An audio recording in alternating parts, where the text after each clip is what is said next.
Packing तो पढ़े होंगे आप लोग, है ना, डीएनए का पैकेजिंग कैसे होता है। Yes sir.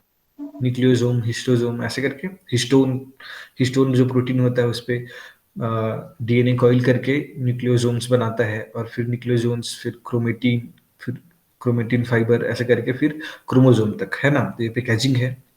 तो उसको अनकॉइल किए और पूरा डीएनए को आइसोलेट किए, और उसका फिर जीनोम का सीक्वेंसिंग स्टार्ट किए। ठीक है। तो ह्यूमन जीनोम प्रोजेक्ट के बारे में हम लोग बात करते हैं। तो human genome project, the human genome is the complete set of genetic information for humans, है ना। हम लोग पढ़े हैं कि जीनोम, जीनोम क्या होता है करके, ठीक है। हेप्लॉइड सेट होता है कंप्लीट जीनोम का, हेप्लॉइड सेट क्या कहलाता है, जीनोम कहलाता है। उसके बाद the human genome is by far the most complex and largest genome. अभी तक हम संसार में हम लोग सबसे कॉम्प्लेक्स जीनोम जो देखते हैं, है ना, लार्जेस्ट और कॉम्प्लेक्स जीनोम जो देखते हैं वो हमारा है। ठीक है। It's size span a length of about 6 feet of DNA. ये 6 फीट तक लंबा होता है टोटल जो डीएनए होता है। ठीक है। और इसमें 30,000 जीन्स होते हैं। ठीक। क्या होते हैं, 30,000 जीन्स। और इसमें हमारे पास 23 पेयर ऑफ क्रोमोसोम होते हैं। ठीक है। 20, और हेप्लॉइड में 23 क्रोमोसोम्स होते हैं। ठीक है।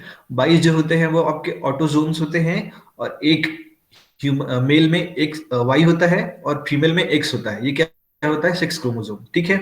तो इनका क्या करना था, अब साइंटिस्ट, सब साइंटिस्ट लोगों को सीक्वेंसिंग करना था कि इसमें पूरा सीक्वेंस क्या है। एटीजीसी जैसा सीक्वेंस होता है ना, बेस पेयर्स। तो हर एक बेस पेयर का पता लगाना था कि पूरे ह्यूमन के जीनोम में कितने बेस पेयर होते हैं, कौन कौन से बेस पेयर्स होते हैं। ठीक है। और उनका वो जीन, कौन कौन से जीन्स हैं उनके पूरे डीएनए में, और उनका फंक्शन क्या है। ठीक है। तो ये एक बहुत ही इंटरेस्टिंग उनके लिए डिस्कवरी था कि सीक्वेंसिंग करना।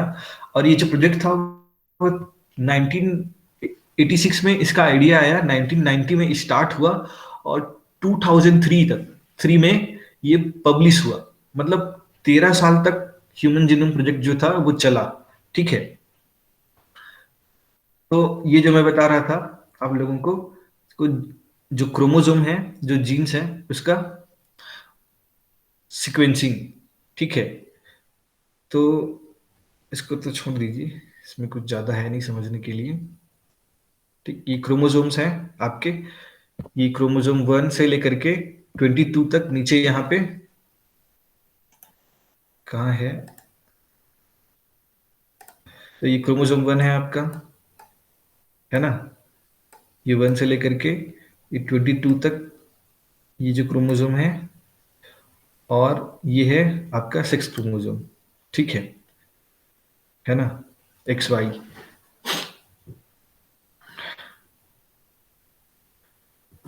तो ह्यूमन जीनोम प्रोजेक्ट क्या था। तो human genome project was an international research effort to determine the sequence of human genome and identify the genes that it contains. तो यही पता करना था कुल मिला करके ह्यूमन जीनोम में, कि टोटल सीक्वेंस जो है वो सारे क्या है, किसी एक ह्यूमन के जीनोम में पूरे सीक्वेंस क्या होते हैं। ठीक है। और उसमें जीन कहाँ कहाँ पर होते हैं। ठीक है। कौन कौन से जीन होते हैं और कहाँ कहाँ पर होते हैं, ये पता करना था। और इसको कौन कौन से इंस्टीट्यूट ने इसको स्टार्ट किया। तो यूएस के ह्यूमन जीनोम प्रोजेक्ट के लिए 13 साल का समय लगा। ठीक है। और इसको वहां के दो इंस्टीट्यूट जो थे, डिपार्टमेंट ऑफ एनर्जी, है ना, department of energy and national institute of health, ये दोनों इंस्टीट्यूट जो थे, इन्होंने ह्यूमन जीनोम प्रोजेक्ट को करने के लिए फंडिंग दिया। ठीक है। 1990 में ये क्या हुआ, स्टार्ट हुआ। ठीक। अब इसके गोल्स क्या क्या थे, मेजर गोल्स की बात करें, है ना, तो इसके गोल्स क्या क्या थे। फर्स्ट जो था, to identify all the genes in human DNA, कि ह्यूमन डीएनए में सारे जीन्स का पता लगाना, कि कौन कौन से जीन्स होते हैं, उन सबका पता लगाना का ये पहला गोल था इसका। दूसरा, to develop a genetic linkage map of human genome, जो जेनेटिक लिंकेज मैप था उसको डेवलप करने का। ठीक है। कि लिंकेज कैसे हो रहा है, उसके किसी एक ह्यूमन का जीनोम लिए उसमें लिंकेज का पता करना था, लिंकेज का मैप बनाना था दूसरा। तीसरा था, to obtain a physical map of human genome. ठीक है। एक फिजिकल मैप भी इन लोग चाहते, तैयार करना चाहते थे।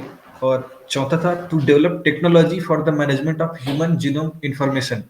और इस प्रोजेक्ट का ये भी गोल था कि अगर हम तो सीक्वेंसिंग करना है, ठीक है, लेकिन उसके मैनेजमेंट के लिए भी हमको एक टेक्नोलॉजी का डेवलपमेंट करना था, ठीक है, to know the function of genes. और ये पता लगाना था कि हमारे पास 30,000 जो जीन्स हैं, तो उनमें सारे का फंक्शन क्या क्या है, ठीक है।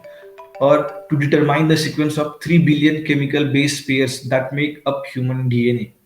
तो सीक्वेंस क्या क्या है, 3 बिलियन बेस पेयर्स हैं, ठीक है, हमारे शरीर में पूरे जो डीएनए का हमारा जो जेनेटिक मटेरियल है जीनोम में 3 बिलियन बेस पेयर्स हैं। तो उसके सीक्वेंस क्या क्या है उसको पता लगाना था, ठीक। और कंटेंट क्या क्या है उसमें, सब ये जीसी कंटेंट कितना है, ईटी कंटेंट कितना है, ये सब का पता लगाना था। सीक्वेंस क्या क्या है ये सब का पता लगाना था। उसके बाद store this information in public database. और ये जो आपके पास है, आप लोगों ने निकाल लिया, पूरा सीक्वेंसिंग कर लिया, और उसको फिर स्टोर करना है पब्लिक डेटाबेस। चाहे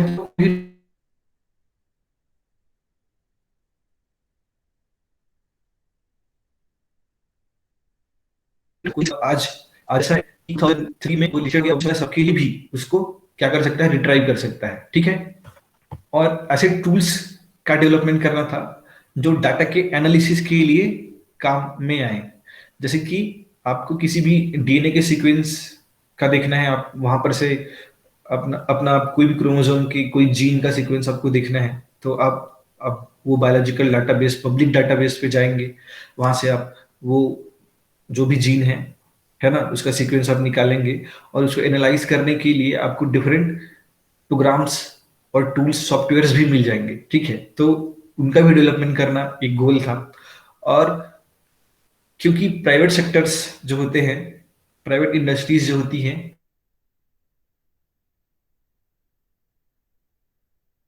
उनमें ये जो डिफरेंट इंडस्ट्रियल प्रोसेसेस चलते हैं, है ना, डेवलपमेंट के रिसर्च चलते हैं, तो उनको भी ये डाटा प्रोवाइड करना एक गोल था ह्यूमन जीनोम प्रोजेक्ट का, ठीक है। इतना क्लियर है गोल?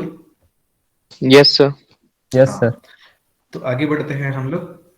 इसमें माइलस्टोन क्या कहें, तो मैं जैसे बताया कि ये जो आइडिया जो आया था ह्यूमन ह्यूमन जीनोम प्रोजेक्ट का, वो 1986 में यूएस के कुछ लोगों को आया, मतलब जो गवर्नमेंट थी या फिर कह सकते हैं ऑर्गेनाइजेशन जो था, उनको 1996 में ये आइडिया आया। फिर उन्होंने 1990 में प्रोजेक्ट को इनिशिएट किया। इसमें दो कंपनी, मतलब दो ऑर्गेनाइजेशन इन्वॉल्व थी।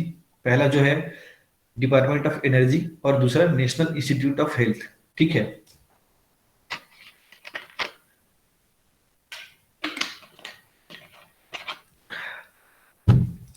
और 1994 में जेनेटिक प्राइवेसी एक्ट भी लागू हुआ वहां पर। उसका क्या मतलब था, to regulate collection, analysis, storage and use of DNA samples and genetic information is proposed. इसमें क्या किया गया कि ऐसा रूल और रेगुलेशन प्रपोज किया गया, ऐसा एक्ट लाया गया जो लोगों को आजादी देता था कि आप जेनेटिक ऑर्गेनाइजेशन को आजादी देता था कि आप अपना जो जेनेटिक मटेरियल है उसका सीक्वेंसिंग कर सकते हैं, एनालिसिस कर सकते हैं, और उसको स्टोर भी करके रख सकते हैं, ठीक है। और उसके रिसर्च में भी आप उसको रिसर्च पर्पस के लिए भी आप उसको यूज कर सकते हैं। आपको अगर डिसीज की इनहेरिटेंस का पता लगाना है, तो आप लोग किसी के डीएनए का सीक्वेंसिंग कर सकते हैं।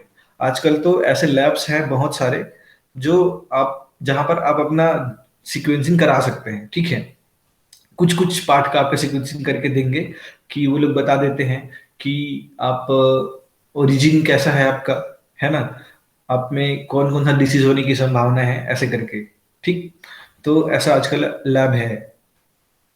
फिर उसके बाद एक प्राइवेट कंपनी थी सलेरा जेनोमिक्स, जिन्होंने, जब मैं आपको बताया था बैक टू बैक में जो साइंटिस्ट जो थे, जे क्रैग वेंटर, तो उनकी कंपनी थी ये। उन्होंने 3 साल तक सीक्वेंसिंग का काम किया, ठीक है, बहुत सारे जीनोम का। ये एक प्राइवेट सेक्टर की कंपनी थी। और इसके बाद 1999 में क्या हुआ, क्रोमोसोम जो 22 था, ठीक है, वो फर्स्ट ह्यूमन क्रोमोसोम था जिसको सीक्वेंस कर लिया गया पूरा। आपको मैं उसका साइज दिखाता हूँ। ये देखिए, ये जो आपका है 22, ठीक है, इसको सबसे पहले क्या कर लिया गया, सीक्वेंस कर लिया गया। 22 जो था क्रोमोसोम 22, उसके पूरे का सीक्वेंस कर लिया गया। ये फर्स्ट क्रोमोसोम था जिसका सीक्वेंस किया गया, ठीक है। उसके बाद 2000 में क्या हुआ, जो ड्राफ्ट था ह्यूमन जीनोम के, वर्किंग ड्राफ्ट का, उसको पूरा कंप्लीट कर लिया गया और 2001 में उसको एनालाइज कर लिया गया और 2003 में इसको पूरा सीक्वेंस कंप्लीट करके पब्लिश कर दिया गया, ठीक है। 2 साल पहले जितना शेड्यूल किए थे, 2005 में करने के लिए शेड्यूल किए थे, और जितना पैसा लगेगा उतना शेड्यूल किए थे, है ना। जो अंदाजा लगाया था इन्होंने कि इतने साल और इतने पैसे में हम लोग कर लेंगे, तो उससे कम पैसे और कम समय में इन्होंने क्या कर लिया, ह्यूमन जीनोम प्रोजेक्ट को कंप्लीट कर लिया, ठीक है। अब सेलियन फीचर्स क्या है ह्यूमन जीनोम के, तो ह्यूमन जीनोम में 3.1647 बिलियन न्यूक्लियोटाइड बेस पेयर्स पाए जाते हैं, ठीक है। 3 बिलियन जो बोल रहे हैं ना, अप्रोक्स 3 बिलियन, तो वो इतना है, 3 बिलियन बेस पेयर्स होते हैं। द एवरेज जीन साइज जो होता है वो 3000 बेस पेयर्स का होता है, ठीक है। कोई भी एक जीन का जो साइज होता है 30,000, क्या होता है हमारे यहाँ पे 30,000 जीन्स होते हैं ह्यूमन के जीनोम में, ठीक है। 30,000 जीन्स होते हैं और एक जो एवरेज जीन का साइज होता है, ठीक है, एवरेज की बात कर रहे हैं हम लोग, है ना। जरूरी नहीं है कि हर जीन का साइज 3000 बेस पेयर्स का होगा, लेकिन जो एवरेज जीन का जो साइज होता है वो 3000 बेस पेयर्स होता है, ठीक है। और यहाँ पर आप लोग देख सकते हैं, the largest gene is that of Duchenne muscular dystrophy on x chromosome. इसका जो होता है 2.5 मिलियन बेस पेयर्स होता है, ये लार्जेस्ट जीन है, ठीक है। इसके पास कितने 2.4 मिलियन बेस पेयर्स होते हैं, ठीक है। और जो आपका बीटा ग्लोबिन और इंसुलिन का जो जीन होता है वो 10 किलो बेसिस से कम होते हैं, ठीक है। और मैं बताया हूं कि यहाँ पे 30,000 जीन्स होते हैं ह्यूमन जीनोम में, और जिसमें से और माउस में भी 30,000 होते हैं, और दोनों का 90% जो जीन्स होता है वो सिमिलर होता है लगभग। इसीलिए माउस जो होता है वो एक मॉडल मॉडल ऑर्गेनिज्म के रूप में यूज किया जाता है, ठीक है। अब अब देखिए, आपका जो क्रोमोसोम 1 होता है, क्रोमोसोम नंबर 1 होता है, उसमें 2968 जीन्स होते हैं, ठीक है। और जो वाई क्रोमोसोम होता है आपका, उसमें 231 जीन्स होते हैं, ठीक। तो ये सबसे हाई और सबसे सबसे मैक्सिमम और सबसे मिनिमम जीन्स जो होते हैं किसी किसी क्रोमोसोम में, उसका ये है। अब आप देखेंगे, मैं आपको साइज दिखाता हूं। ये देखिए, ये जो क्रोमोसोम 1 है आपका सबसे लंबा होता है, और क्रोमोसोम जो वाई है ये छोटा है, ठीक है। लेकिन जो 21 है उसका साइज ज्यादा छोटा दिख रहा है, लेकिन सबसे अगर कम जीन जो होता है तो क्रोमोसोम वाई में होता है, और सबसे ज्यादा जीन्स जो होते हैं वो क्रोमोसोम 1 में होता है, ठीक है। और अभी तक जितने भी जीन्स का डिस्कवर किया गया है, उसके 50% का जो फंक्शन है हमको अभी तक पता नहीं है, ठीक है। और जो जीन्स डिस्कवर किए गए हैं उसमें से 2% जीन्स ही स्ट्रक्चरल जीन्स के लिए कोड करते हैं, स्ट्रक्चरल जीन्स के लिए प्रोटीन कोड करते हैं, ठीक है। और 99.9% of the nucleotide bases are exactly similar in all human beings. तो हर एक इंसान में जो टोटल जेनेटिक सिमिलैरिटी होती है वो कितनी होती है, 99.9% की सिमिलैरिटी होती है, और सिर्फ 0.1% ही आदमी एक दूसरे से डिसिमिलर होते हैं जेनेटिक से। और आप देखेंगे कि फिजिकल में उतना जेनेटिक जो 0.1% का जो डिसिमिलैरिटी है, ठीक है, वो कितना होता है, बहुत डिफरेंट कॉज कर देता है ना। और ये यहाँ पर जो बोला गया है कि only 0.1% of human genome with some 3.2 million nucleotides, तो ये आपके 1% जो डिसिमिलैरिटी है, परसेंट जीन्स जो एक दूसरे से डिसिमिलर है, एक ह्यूमन से दूसरे ह्यूमन में डिसिमिलर है, और 3.2 मिलियन न्यूक्लियोटाइड्स का होता है, और इतना ही एक ह्यूमन से दूसरे ह्यूमन में वेरिएबल है। ठीक है। और इश्यूज ऑफ कंसर्न क्या है ह्यूमन ह्यूमन जीनोम प्रोजेक्ट के? आपको ये समझ में आ गया? गोल और सेलियन फीचर समझ में आया ह्यूमन जीनोम प्रोजेक्ट का? Yes sir. इसमें कोई समस्या है? No, sir. हाँ ठीक है, आगे बढ़े। Yes, sir. तो इश्यूज ऑफ कंसर्न देखते हैं कि इसमें ध्यान देने योग्य क्या बातें हैं, इथिकल और लीगल सोशल इश्यूज क्या क्या है ह्यूमन जीनोम प्रोजेक्ट से। ठीक है। अब सबसे पहला जो है लीगल इशू है कि fairness in the use of genetic information. मतलब कि जो जेनेटिक इंफॉर्मेशन है उसको सही तरीके से यूज किया जाए, ना कि उसमें मॉडिफिकेशन करके आप कोई ऐसा क्लोन बनाए, है ना, दूसरा जेनेटिक इंजीनियरिंग का यूज करके, उस इंफॉर्मेशन का यूज करके आप कोई ऐसा क्लोन बनाए, ऐसे लड़की का क्लोन बनाए जो अंडा देती हो और उड़ती हो, तो ये गलत हो जाएगा। क्योंकि ऐसा किया गया था एक बार यूएस में, एक साइंटिस्ट ने बनाया था एक ऐसे लड़की का क्लोन जो एग ले करती थी और फ्लाई करती थी। ठीक है। तो ये फेयर यूज पॉलिसी में आ जाता है कि आप इसका गलत इस्तेमाल नहीं कर सकते हैं।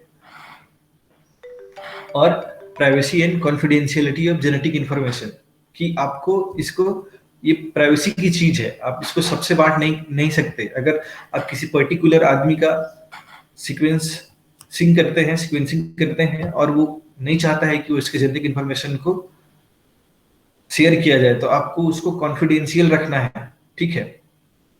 और इसका साइकोलॉजिकल और डिस्क्रिमिनेशन इफेक्ट जो होता है कि आपको जेनेटिक जेनेटिक डिफरेंशिएशन के बेसिस पे आप लोगों से डिस्क्रिमिनेशन नहीं कर सकते हैं। ठीक है। और इसका क्लिनिकल इश्यूज भी होते हैं। और इसको fairness in access to advance genomic technology, तो जेनोमिक टेक्नोलॉजी में आप इसको यूज कर रहे हैं तो आप सही तरीके से यूज कीजिएगा। और हेल्थ एंड इन्वायरमेंटल इश्यूज भी होते हैं इसके, है ना। और इसको कमर्शलाइजेशन भी एक लीगल तरीके से किया जाना चाहिए। अगर आप अपना जेनेटिक इंफॉर्मेशन दे रहे हैं तो ऐसे लोगों को नहीं देना है, जैसे कि क्या हो गया,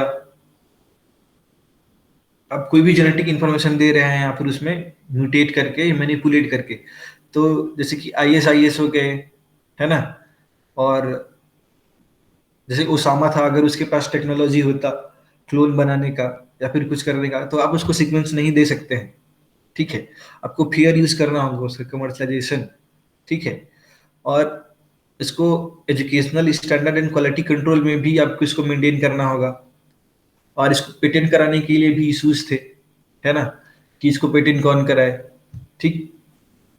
और पेटेंट सबको मिलना चाहिए या नहीं मिलना चाहिए, किसको मिलना चाहिए, कौन सा कंट्री पेटेंट कराए इस टेक्नोलॉजी को। तो ये सब इसके इश्यूज थे। ठीक है। ये इतना हो गया ह्यूमन जीनोम प्रोजेक्ट में। आप लोगों में से किसी को भी कोई डाउट है? हम्म, बताइए। ह्यूमन जीनोम प्रोजेक्ट कंप्लीट हो गया आपका, 13 साल तक चला था, 1990 से स्टार्ट होकर के 2003 तक। ठीक है। और इससे पता लगा कि इसमें 3.3 बिलियन बेस पेयर्स होते हैं, 30,000 जीन्स होते हैं। लोगों ने पता लगाया कि कौन कौन से जीन का फंक्शन क्या क्या होता है, और 50% जीन्स का ही फंक्शन का पता लगा पाया गया, और बाकी का नहीं पता लगाया गया। और सिमिलैरिटी और डिसिमिलैरिटी का भी पता लगाया गया।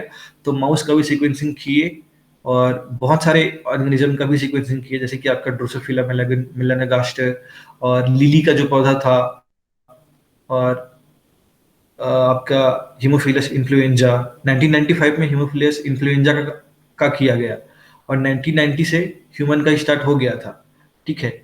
और अलग अलग ऑर्गेनिज्म का किया गया, और सिमिलैरिटी डिसिमिलैरिटी का पता लगाया गया। तो इसमें आपको क्लियर है ये ह्यूमन जीनोम प्रोजेक्ट?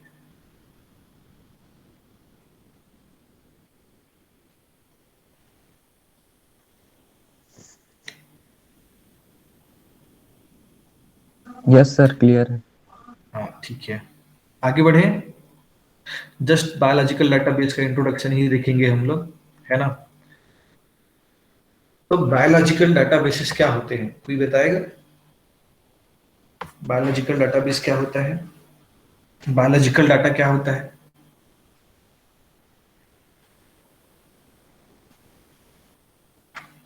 कोई भी बताइए, बायोलॉजिकल डाटा क्या होता है?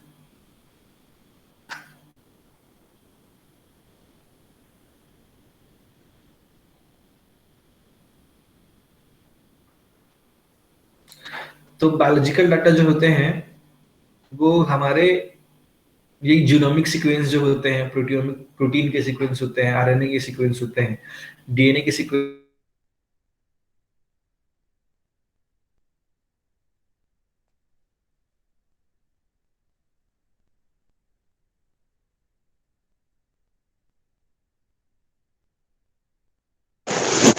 सर आवाज नहीं आ रही है सर।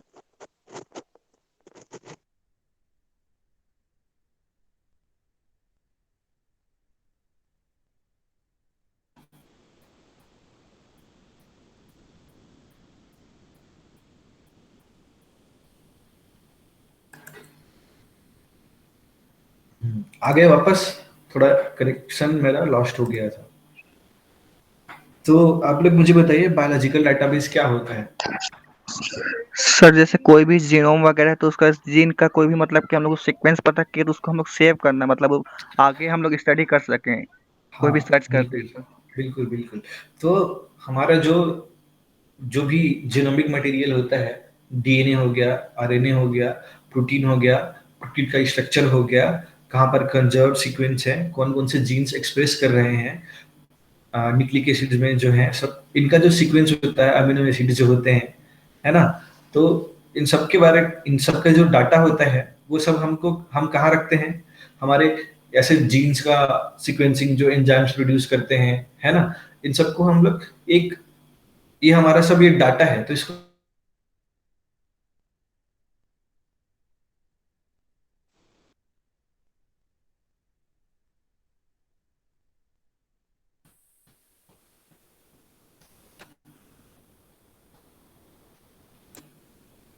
हेलो, यस आवाज आ सर। रहा है आप लोगों को? ये जी कट सर। जा रहा है शायद नेटवर्क मेरा। तो अलग अलग मटेरियल के हिसाब से अलग अलग टाइप्स के डाटा में रखा जाता है। तो बायोलॉजिकल डाटा क्या होता है?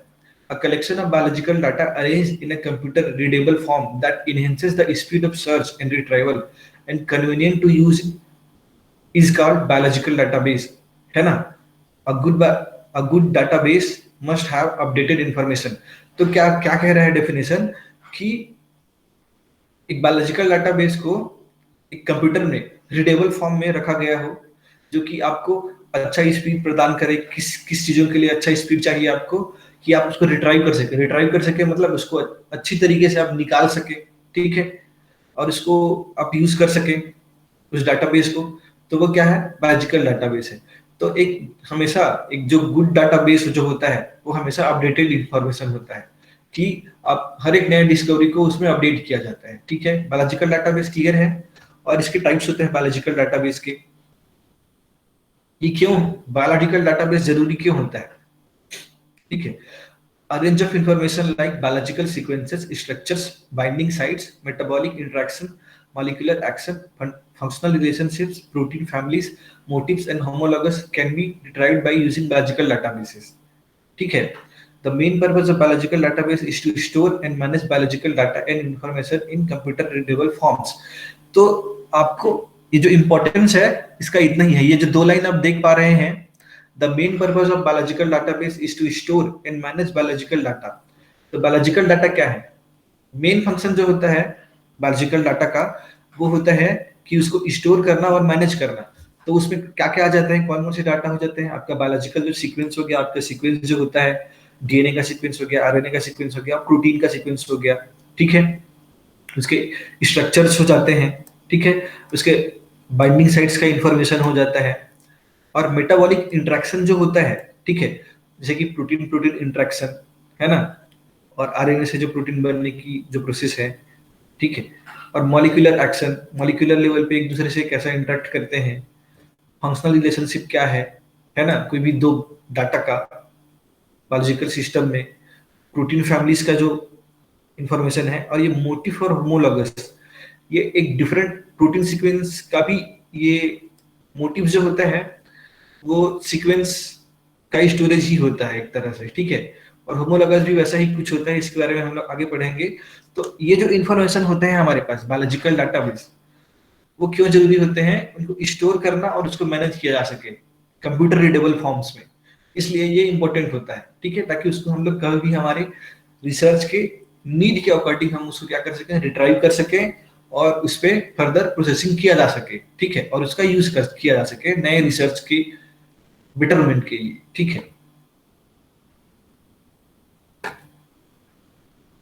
अब इसके टाइप्स जो होते हैं, 3 टाइप के होते हैं। पहला होता है प्राइमरी डाटाबेस, सेकेंडरी डाटाबेस, और तीसरा जो होता है वो कंपोजिट डाटाबेस। तो प्राइमरी डाटाबेस जो क्या होता है, प्राइमरी डाटाबेस आपका जो डायरेक्ट सीक्वेंस आपने सीक्वेंसिंग किया आपके डीएनए का, प्रोटीन का, आरएनए का, और जहां पर जिस डाटाबेस में उसको रखा जा रहा है वो क्या होता है, आपका प्राइमरी डाटाबेस होता है। और सेकेंडरी डाटाबेस क्या होता है, आपके जो प्राइमरी डाटाबेस से जो इंफॉर्मेशन रिट्राइव किया गया और फर्दर उस पर प्रोसेसिंग किया गया, उसको क्या करते हैं, सेकेंडरी डाटाबेस में मैनेज करते हैं। और जो प्राइमरी सेकेंडरी दोनों डाटाबेस से जो इंफॉर्मेशन लिया जाता है, ठीक है, और उसका मैनेजमेंट जहां पर किया जाता है वो होता है आपका कंपोजिट डाटाबेस, ठीक है। और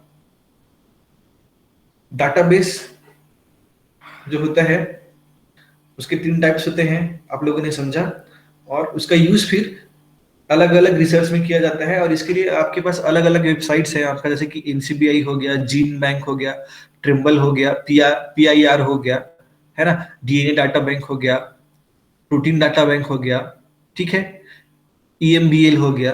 तो ये डिफरेंट वेबसाइट्स है, और यही जो डाटाबेस है, ये जो वेबसाइट्स ही हैं, ये भी यही डाटाबेस है। तो कोई प्राइमरी हो जाता है, जैसे कि आपका जीन बैंक हो गया और एनसीबीआई हो गया, ये प्राइमरी डाटा बैंक है आपका, ठीक है। और पीआईआर भी हो गया, वो भी प्राइमरी डाटा बेस है, ठीक है। और बाकी जो है आपके सेकेंडरी और कंपोजिट में आता है, ठीक है। इतना क्लियर है आपका? Yes yes sir. हाँ, तो फिर आज के लिए खत्म करें? Yes sir. ठीक है, 2 बजे क्लास आपका। तो और कोई समस्या आप लोगों को?